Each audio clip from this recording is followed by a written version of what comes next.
These are things that many Americans don't already have, but compared to the execs, of course, is a very different story. But how do you explain to people why these concessions are necessary without comparing to what the executives or the so-called fat cats are getting when you have many Americans who are looking at this issue and comparing what they presently have to them?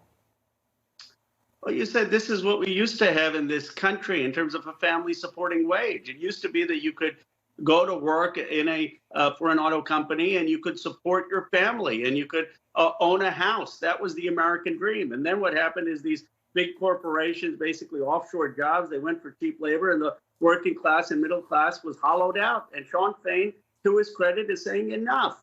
The workers deserve dignity, especially, Laura, because billions of your and my dollars are going to subsidize these companies. They can't come asking the government for billions of dollars and then say that they're going to continue increasing executive pay, continue enriching shareholders with stock buybacks, but not do enough for the workers. That's just not fair.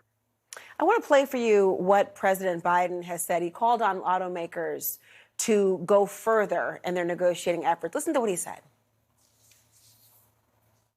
Auto companies have seen record profits, including the last few years, because of the extraordinary skill and sacrifices of the UAW workers.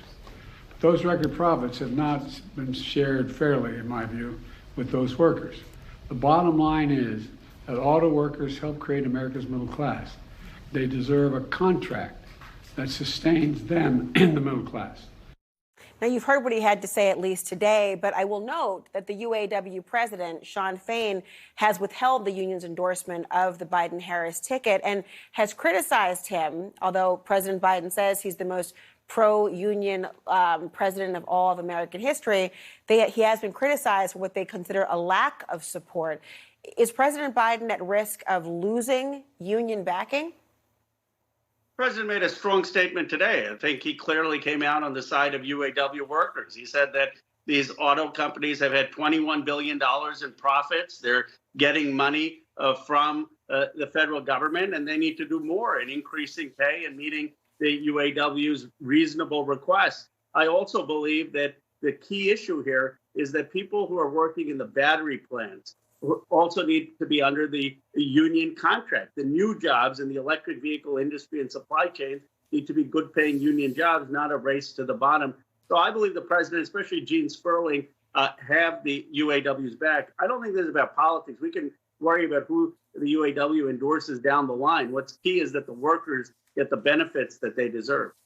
I want to expand on what you've just said, and you wrote in this really thought-provoking op-ed, frankly, that Sean Fair, and you were with the UAW president, Sean Fain, you write in part, quote, "The electric vehicle transition must be as much about workers' rights as it is about fighting climate change. We won't let the EV industry be built on the backs of workers making poverty wages while CEOs line their pockets with government subsidies." So how much is innovation complicating an agreement with the workers and the companies?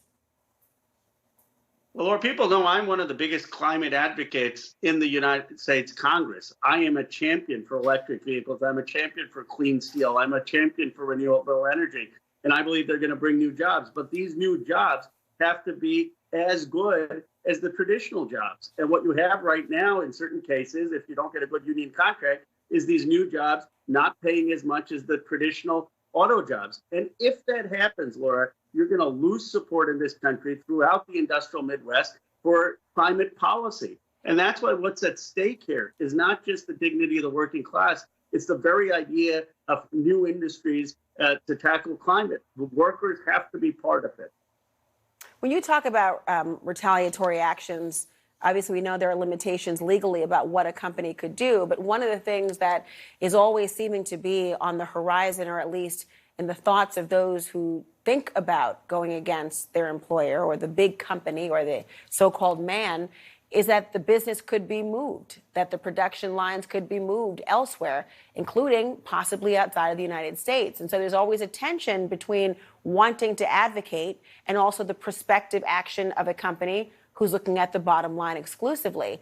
What do you want to say to people who might not appreciate the nuance of what it takes to even endeavor to strike? let alone to challenge the companies in this way? I just want to salute the courage of the UAW workers who are putting themselves on the front line for worker justice and for standing up for the working class. And I want to salute the courage of Sean Fain to take on these companies. He's asking very reasonable questions.